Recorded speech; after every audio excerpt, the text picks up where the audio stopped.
In the harsh, frozen land of Skyrim, right here, just north of the iconic city of Whiterun, we find an extremely odd sight to behold. A small, colorfully clad man stuck with a broken wagon wheel on the side of the road who seems to be squealing and complaining into the wind at maximum volume. An alarmingly out-of-place NPC, to say the very least, and a little fella who just so happens to be one of my favorite Elder Scrolls characters of all time, Cicero, Fool of Hearts. This is a demented, meticulous, and frankly misunderstood jester on a long, peculiar journey. A foreigner far from home with a bizarre occupation who turns more than a few heads in these parts for sure, but don't be deceived. This NPC might look a little bit goofy, but he is far more dangerous than you think. Cicero is a cold-blooded killer that has thoroughly lost his mind. A loyal servant of the mysterious cult of assassins known as the Dark Brotherhood, and a character that by the end of his questline is either dead in the ground or your very best friend. There's no in between.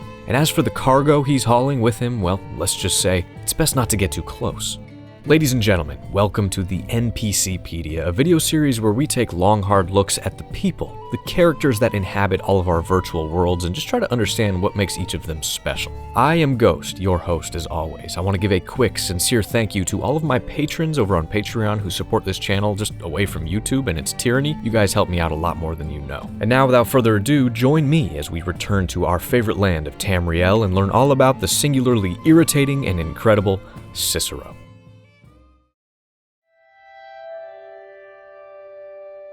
There's something romantic about living life with purpose, having some kind of quest to complete or thing that gets you out the door and on the path of adventure. We understand that very well as the protagonist in a game like Skyrim, but Cicero here is a character whose own fierce personal purpose has taken him a very long way as well.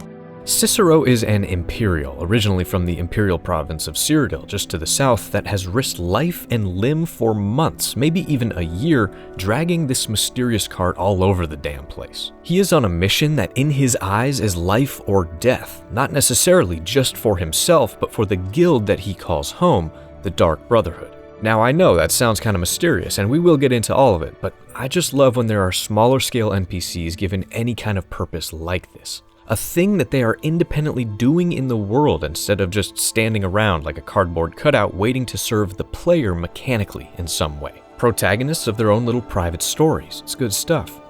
Well, as I alluded to, you are very likely to encounter Cicero pretty early on in a Skyrim playthrough, given his proximity to the city of Whiterun, the undeniable home base for the first 3,000 or so hours of the game, as well as the obvious intro area where you are going to be learning the ropes. But this location tells me Bethesda wanted to make sure a high percentage of players would find this encounter, and let's be honest, it's pretty hard to miss.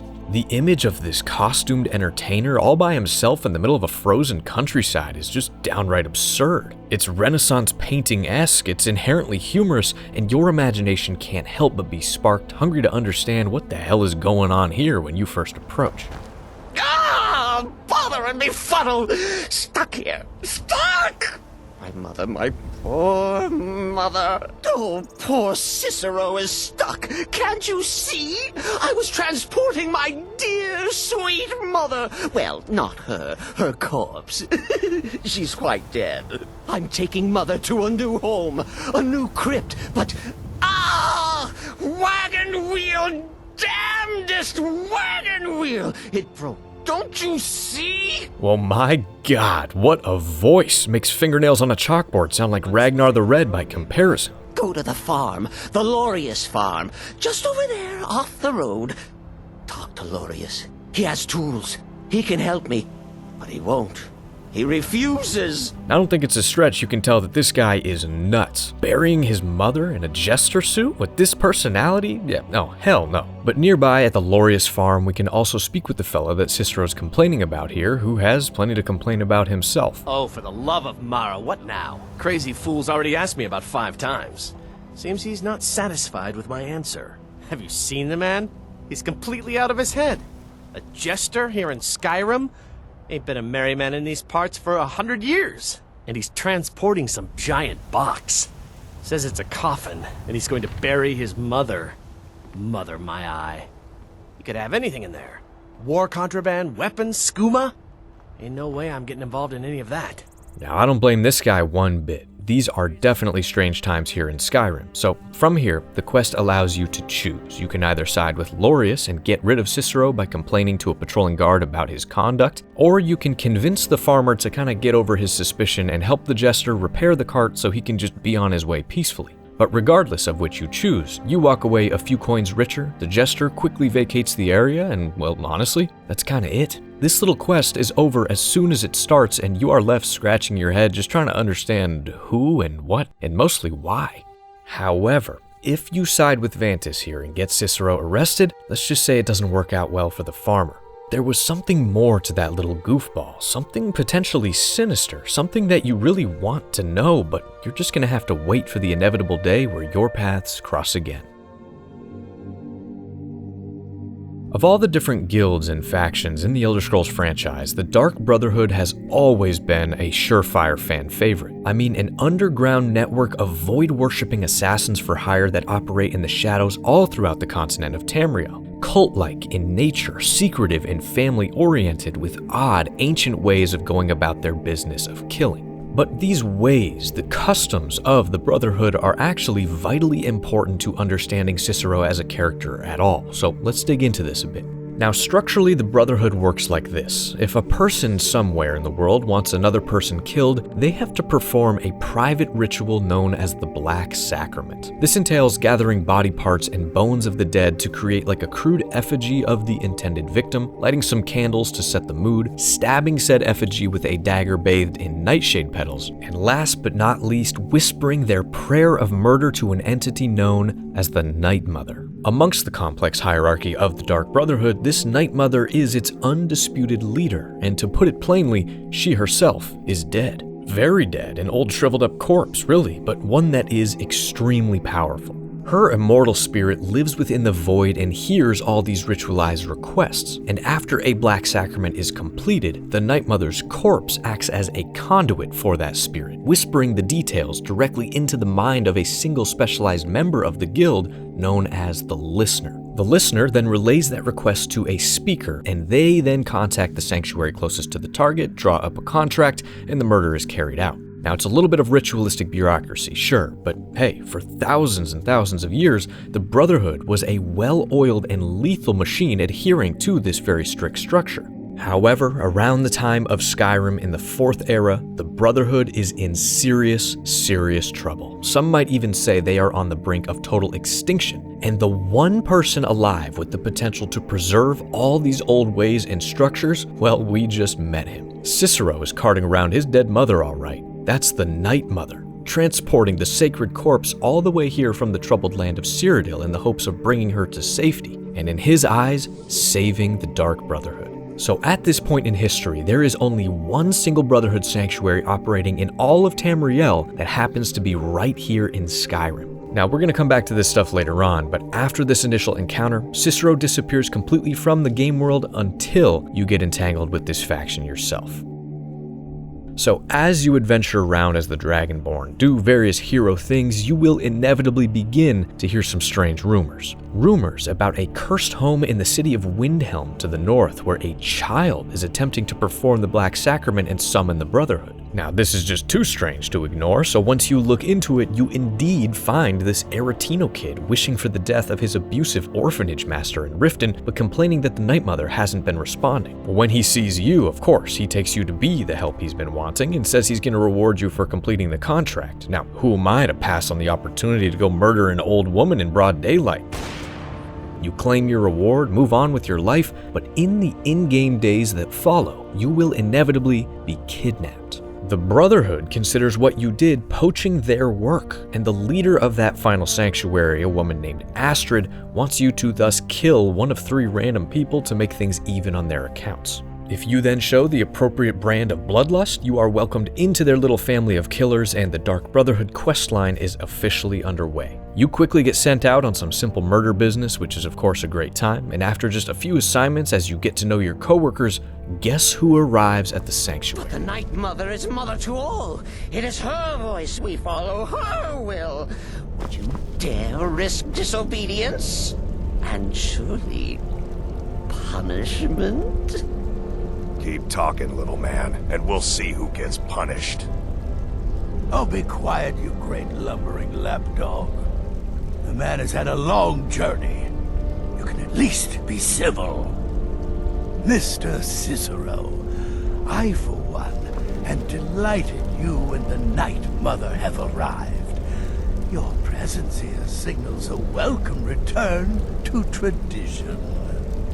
Now, to understand why Cicero's presence here is at all contentious, we need to talk a bit more about what drove him out of Cyrodiil in the first place. And conveniently, once he arrives in the sanctuary, Cicero leaves a few personal journals around his sleeping area, which chronicle those very events in flavorful first-person detail. Now, these journals are everything to understanding this character on a deeper level, and honestly, they contain some of my favorite lore in all of Skyrim. They reveal that at some point a few years back, Cicero was not this screeching, irritating jester, but seemingly a normal, highly intelligent, and self-reflective member of the Dark Brotherhood. A rank-and-file assassin working out of the sanctuary that was once located in Bruma in northern Cyrodiil. Now, this of course means he probably went through a similar recruitment process that we just did. He murdered someone in his personal life, got the attention of the guild, and was embraced into this family.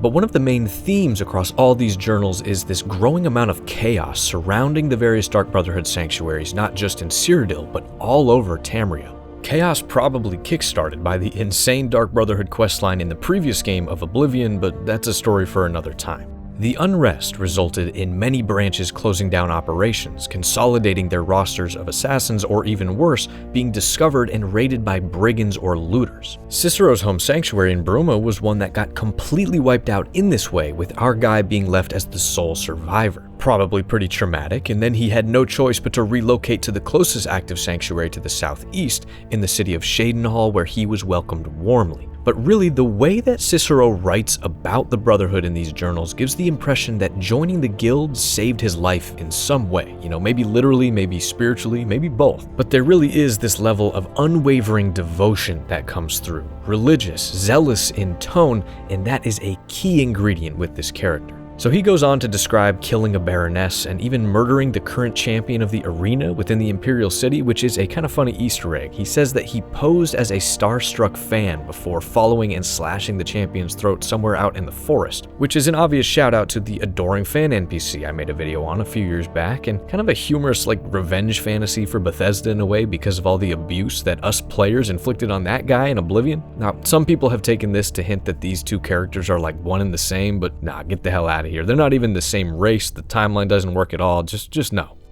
But remember that whole important Night Mother and listener dynamic we touched on? Well, that part of the Brotherhood's operation also happened to take place right here in the Imperial Province back in the day, just to the south in the city of Bravel. But Cicero describes violence and chaos that was quickly overtaking that city as well, with some drug lords warring with each other that got so bad, the Night Mother had to be physically rescued and brought to the city of Shadenhall. However, in that operation, and this is massive, the current listener was murdered. An absolutely devastating, unfathomable loss, because without someone to interpret the Black Sacraments, work and income for the Brotherhood would completely dry up overnight, and this already ailing guild could face total annihilation. The journals go on to describe 2 long, agonizing months waiting for the Night Mother to speak to someone, to anyone, as the Brotherhood's numbers dwindled and dwindled every day. Until finally, the remaining leaders decided to appoint a, quote, keeper in the meantime. A protector of the Night Mother's casket that would dedicate the rest of their lives tending to the corpse, washing her with oils, keeping her free of bugs and vermin, and generally ensuring her physical safety until a new listener emerged. And of course, the man they chose for the job was the ever-devout Cicero. Now, pausing for a second, I want it to be abundantly clear that Cicero's not a good person. Morality in the Dark Brotherhood is like morality in the Mafia. To be there at all, you have to kind of be a piece of shit, a little bit crazy, or preferably both. Now, Cicero has noble qualities, for sure, deep down, like his loyalty, but all of his life and deeds take place in the sinful realm of murder and torture, so just keep that all in mind. Now, it has been well documented on this channel over the years by me that I have a thing for jesters in both fiction and history. The types of characters that playfully balance buffoonery and wisdom, falsehood and truth, loyalty and treachery. I think it is just the coolest. And here, we have a man who certainly looks the part in the present, bells and all, but, well, looks can be deceiving. And although it pains me to say it, reading these journals also reveals the fact that Cicero, he's no fool at all. By taking on this role of keeper, he vowed to put down the dagger for good, leaving his assassination career behind, and as a final gift was given one last job. The target of his contract happened to be an unnamed court jester, a victim that Cicero savored like a succulent meal. He took hours and hours murdering the poor merry man slowly, and as he finally drew his last breaths, the fool couldn't stop laughing, a harrowing sound that Cicero never forgot. The journals go on to describe the further unraveling of the Brotherhood, infighting, paranoia, abandonment, disappearances, until eventually, Cicero was yet again all alone, living in total isolation deep underground with the Night Mother's coffin, begging her every day to speak to him and save the guild, save his brothers and sisters, but she remained silent. He seems to have then lost track of time completely, falling into a trance-like state of growing madness. I mean, at one point, he wrote plainly in his journal, "I think back fondly on my hours with the Jester, his laughter, his screams, his pitiful cries, and then, as the end drew near, his laughter once more. Merry in death as well as life, I was honored to know him." He then wrote of a deafening silence, of hatred, of rage, of love, a silence so profound and encompassing that it eventually transformed into a quiet, comforting laughter that grew louder and louder and louder until the laughter was similarly deafening. He thought it must be his dear bloody Jester visiting him from the void, keeping him company, but in reality, of course, it's him. His obsession with this final kill, combined with profound loneliness and grief, it all eclipses his own personality. He morphs into a caricature of his final victim, and that means donning the garb, speaking in rhymes, and of course adopting this iconically shrill voice which mirrors the screeching death rattle of that poor, poor fool. Now, my goodness, this is some phenomenal lore, man, absolute cinema. If I ever in the past had any disappointment about this character not being like an actual jester, it was all mended with these journals and then some.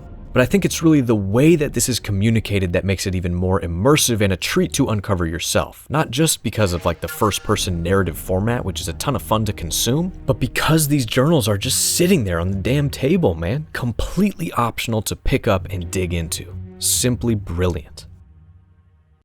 Ladies and gentlemen, this video is once again sponsored by me. What? That's right, son, you do not have to skip this ad because I am here to peddle my personal wares, my creations in the form of high-quality printed and embroidered t-shirts, hoodies, hats, sweaters, and so much more. TheGhostShop.com is your official web store for all things Ghostcharm related. Our best seller, the Gothic G baseball cap, continues to be one of my favorite things I have ever made in my life, but if that's not your speed, there are plenty more Jester-style, drenched in lore designs for you to peruse and enjoy. There's even a sweater that's guaranteed to make you just a little bit smarter. And as a special tie-in to today's episode, I am launching a limited run of appropriately themed embroidered void garments. They are simple, they are clean, and they are waiting in the warehouse to drip you out for your next night up in the Cloud District. Now to make this all even sweeter, please use special code Cicero upon checkout for a nice fat 10% off your entire order for the next few weeks, maybe a few months. Now, I want to thank you guys for all the amazing support on the Ghost Shop since the site launched back in January. Your continued enthusiasm for this channel is very, very humbling, and I genuinely hope you guys enjoy the goodies. TheGhostShop.com. Get it while it's hot. So at that point where Cicero loses his mind and embodies the Jester, the Dark Brotherhood honestly is pretty much dead. But the final journals describe Cicero learning of one last sanctuary still carrying out contracts, buried in the snowy mountains of Skyrim. So with nothing else to lose, he packs up the Night Mother and begins his journey. However, before departing, he expresses genuine confusion at how Astrid's sanctuary could still be up and running without the listener, without the function of the Black Sacrament. And that confusion, my friends, is what sparks the conflict at the heart of this questline. Tradition versus survival. You come to learn that this Astrid woman is not one for tradition. She doesn't care about the Night Mother, about the Keeper, about any of the old tenets, and hasn't for some time. We can assume that when the listener was killed a few years back and work dried up, instead of folding like all the other sanctuaries did, Astrid reinvented the place. She took matters into her own hands and found more organic human ways of securing contracts and resources. So at this point, all she cares about is the people in her little family and the continued survival of her enclave, which is great for her, but imagine a character like Cicero showing up here, committed body and soul to tradition. Everyone he ever knew killed trying to preserve these things. He himself twisted to the point of no return in his devotion to the Night Mother. I mean, Cicero came all this way for one simple reason: to find the new listener, restore all that lost order, and that simple fact shakes up Astrid's world big time. She understandably feels kind of threatened. But what makes this questline interesting is that no side is completely right or wrong. The ritualistic ways worked for a long time, but they proved an inherent fragility when the last listener was killed. And let's be honest, the fiercest animals in the jungle don't go extinct out of the stubbornness of tradition. They adapt, they change tactics, and find any way they can to survive, just like Astrid has. But Cicero's arrival now gives the Brotherhood an opportunity to make good on that survival, to return to tradition when a listener is found, stronger than before. I really like it, man. I think it's good stuff that as the player, you can have a totally founded, valid opinion on, one way or the other. Well, I'm not going to be walking through every step of the Dark Brotherhood quest, but in essence, Cicero is hesitantly accepted along with the Night Mother. And your work as a murderer continues, but every time you are back around collecting payment or getting your next assignment, you kind of scope out how this guy's fitting in, asking what other members think of the Keeper, as well as all these old legends, and let me tell you, opinions kind of all over the place. But this off-screen tension comes to a real head when Astrid approaches you and asks you to do something that makes me feel like Anakin in Revenge of the Sith. It's Cicero. Ever since he arrived, his behavior's been, well, erratic would be an understatement. She wants you to spy on Cicero. She fears he's conspiring to overthrow her power, recruiting others to join him, and instructs you to hide within the Night Mother's coffin to eavesdrop. This is probably the questline's biggest reveal. Are we alone? Yes. Yes! Alone! Sweet solitude! No one will hear us, disturb us. Everything is going according to plan. Poor Cicero, dear Cicero, such a humble servant. But he will never hear my voice, for he is not the listener. At long last, a listener is found, and of course, in classic Skyrim fashion, it's gotta be you. Now, honestly, I kinda hate this. It would have been a lot cooler to me if the Night Mother was waiting in silence to assess her last remaining children here in Skyrim and ended up picking someone like Nazir or Babette, the little child vampire. Two characters that end up proving their loyalty to tradition in the long run and have already devoted their entire lives to the Brotherhood. But no, even though I joined like 45 minutes ago, it's me. Okay. Yes, you who shares my iron tomb, who warms my ancient bones. I give you this task. Journey to Wallen Road. Speak with Armand Mortier. What? What treachery? Defiler! Debaser and defiler! You have violated the sanctity of the Night Mother's coffin! Explain yourself! Then, it's true. She's back. Our lady is back. She has chosen a listener. She has chosen you! All hail the listener!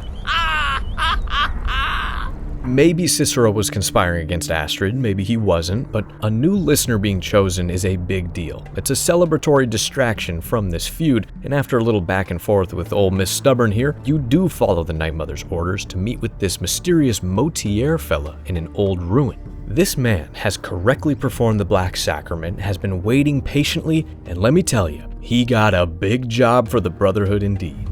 The real reason I'm speaking with a cutthroat in the bowels of this detestable crypt, for I seek the assassination of the Emperor.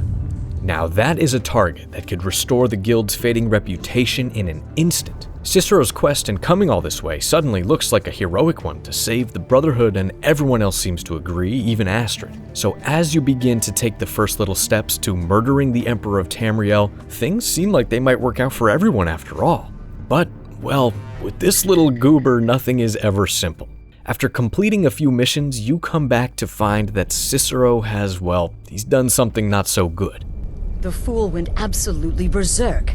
He wounded Vizara, tried to kill me, and then he fled. I knew that lunatic couldn't be trusted. Oh, it's true, I'm afraid. Cicero was a little whirlwind, slashing this way and that. It would have been funny if he weren't trying to murder us all. If I'm being honest, I haven't exactly been discreet lately in expressing my frustration with this whole situation. Obeying the Night Mother, you being the listener, it's ridiculous. No offense. Cicero may have overheard me talking to one of the others about the Night Mother. It's possible I was not entirely respectful. Come on, girl, why do you have to be the most frustrating character in this game? But the cherry on top are her awful orders that come next. You to find that miserable little fool and end his life. Man, it just doesn't feel right. But using the journals we talked about earlier, you are able to trace Cicero to another one of the Brotherhood sanctuaries far to the north near the city of Dawnstar that has been abandoned for like a century. Just outside, an injured brother says that he cut Cicero pretty badly, so once you get inside, all you need to do is follow the blood. But this section of the quest is a little bit odd to me, honestly. So this sanctuary is completely in ruin, and as you walk through it, ghosts of Brotherhood past hop out of the shadows to kick your ass. There's also traps and trolls and things like that to stop you, and all the while, Cicero is like supervillain mode over the loudspeaker taunting you. Listener! Is that you? Oh, I knew you'd come! Send the best to defeat the best. You'll enjoy this. Not an original part of the sanctuary per se. Let's call it a forced addition. Forced by what? Oh, come and see!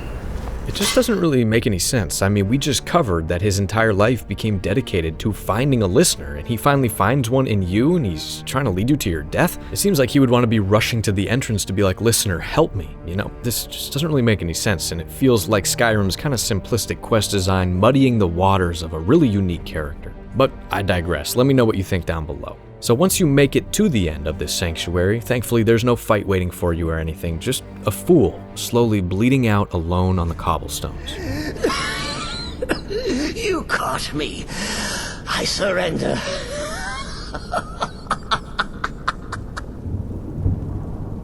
Then listen to this.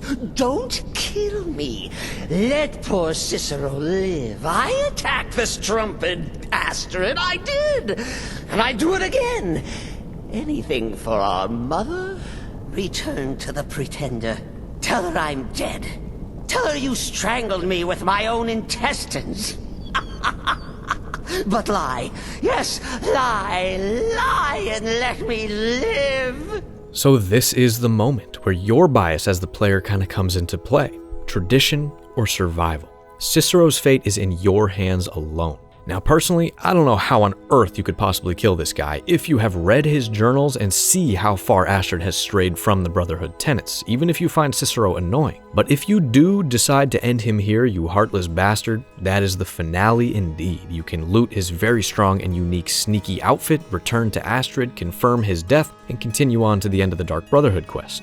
However, interestingly, if you decide to spare Cicero, which I obviously think you should, for now nothing changes. You walk out of the room, head back south, and simply lie to Astrid. She buys it, and it's on to assassinating the Emperor all the same. But before we move on, there is a secret interaction here with Cicero on the floor that I think many people, even hardcore fans, may have missed over the years. Lucien Lachance, one of the best characters in all of the Elder Scrolls IV Oblivion, was a legendary member of the Dark Brotherhood in his own right, and the central figure of that game's questline involving the Speaker, the Listener, the Black Hand, and all kinds of treacherous, murderous activities. Well, here in Skyrim, when you're completing Dark Brotherhood murders, you are at some point rewarded with a power called Summon Spectral Assassin, a very powerful Brotherhood ghost that runs around and silently whoops ass with you. Now, it's no secret that this is meant to be the spirit of that very Lachance, and if you should have him out, helping you the second you are approaching the room Cicero is in, he has something to say. The Keeper is a sacred position within the Dark Brotherhood. Ask yourself, do you trust the wisdom of Our Lady? I will kill this jester if you so desire. But there is a disturbance in the void. Our dread father does not wish this. So there you go. I mean, one of the most loyal, traditional, and badass characters to ever be associated with the Dark Brotherhood in these games says the Jester ought to live. That it is the will of Sithis, son. Just awesome. Awesome secret, man. I love stuff like this. Well, whether Cicero lives or dies, the end of the Dark Brotherhood questline is pretty wild. You literally use a signed cookbook to track down the chef, ask him some questions, then kill him, locate another chef, kill him, assume the position of the second chef so you can cook up a poisonous meal for the Emperor of Tamriel, serve it to him, watch him eat it, watch him die, and escape in the chaos. But right when you think you're about to get away, you are stopped by security and learn that that guy was a body double, you failed, and not only that, they knew you were coming here. Someone in the Brotherhood sold you out, and the jig is up. Now, you kill those guys to escape, rush back to the sanctuary, but find the place being raided and burned to the ground by Imperial guards. It's madness. Now, sadly, you are too late. Most of your brothers and sisters are already dead, and there are these barrels of explosives all over the place. But still, you gotta rush in there to look for survivors, and while trying to escape yourself, are forced to take refuge in the Night Mother's casket as the place is gonna blow. But once you come to later on and the flames are all extinguished, Mama here instructs you to find Astrid as soon as possible, and when you finally locate old Miss Stubborn, it is not a pretty sight. Alive. You're alive. Thanks, Sithis. I'm sorry. So very sorry. The Penitus Oculatus. Marrow. He said that by giving you to them, he would leave the Dark Brotherhood alone. Forever. Don't you see? It was me. I set you up. Wanted you dead. I betrayed you. The Night Mother. Everything I hold dear. I'm saying you were right. The Night Mother was right. The old ways. They guided the Dark Brotherhood for centuries.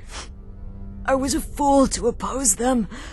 It seems survival above all else has its cost, and by disclosing the Brotherhood's existence to an outsider, Astrid doomed you all. Now, she ultimately kind of sees the error of her ways, sure, but I do think it's a fitting end for this character. You put the woman out of her misery, and now all that's left is yourself, Nazir, and Babette. Cicero coming to Skyrim now looks like it maybe pushed the Brotherhood even further toward extinction, and the guild is leaderless.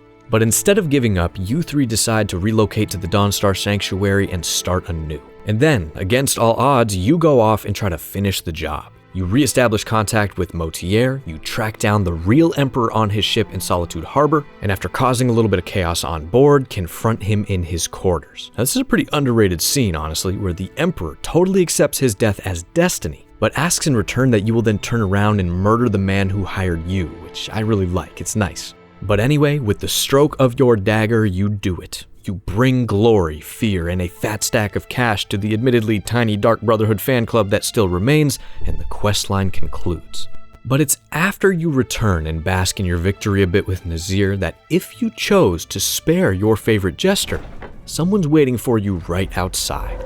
Listener! Oh yes, it is Cicero. You are a fool to spare me. What, did you think I would be grateful? Cicero should be listener, not you. Now you will die. Ah! Gotcha! Oh, listener, you should see the look on your face. Oh, Cicero has returned, not to kill the kind listener, but to serve until one of us dies horribly in service to our mother. Best friends forever. Your reward for showing mercy is a new best friend. Cicero, now fully healed and just as insane as ever, maybe even more so, is welcomed back into the Brotherhood with open arms. He resumes his keeper duties daily, and from this point forward can be grabbed to accompany you on your adventures as the Dragonborn anytime you like. And let me tell you, as a follower, he's honestly one of the best in the game. At his max level of 50, which is scaled to your own, he has insanely high stats across the board, but most notably, max sneak, max one-handed, and nearly max archery, making him the perfect companion for any playthrough where you swore you weren't going to do sneak archery again. He's also, of course, full of shrill quips and somewhat annoying one-liners about the Night Mother, and most importantly, he is very likely to bust a damn move at any time, in any place, and that's the kind of thing I look for in a companion. But man, do I love how much this feels like a twisted, murder-riddled happily ever after. Cicero, against insanely steep odds, succeeded in his mission. The Keeper, the Listener, the Black Sacrament, new recruits showing up at the Sanctuary every day, and an opportunity to grow the guild back up in the way it is meant to be. Whether you love him or hate him, this little Jester has very possibly altered the entire course of Tamrielic history and lore, even if you do kill him. And I personally just cannot wait to see if his influence remains on this faction in the next game in the series, man. Now, at the beginning of this video, if you remember, I said Cicero is misunderstood, and I kinda hope you can see what I mean now. Many people out there, I would even say a slight majority, seem to just not like this character very much, and listen, I do understand. His voice, his unpredictability, his screaming and wailing, he's just not very pleasant to spend time around. But I would argue that that is kind of the point. When you first meet Cicero, it's hard not to laugh a little bit and roll your eyes. But once you can frame him in the context of the Brotherhood, you come to understand just how dark and singularly absurd he really is. Those journals then reveal an undeniably human sense of tragedy, of sacrifice and perseverance that, for me anyway, transforms any irritation into some kind of pity mixed with respect. But ultimately, what I love most is even though we learn that this character is not a jester, but a madman wearing like the clothes of the dead, Cicero still somehow ends up perfectly embodying the archetype of the fool. A character that bears this burden of an uncomfortable truth for Skyrim's sanctuary but speaks it plainly with laughter, acting as this humorous, unpredictable force in one of the most dangerous feeling questlines in the game. A man that balances wisdom and buffoonery, loyalty and treachery, purpose and insanity.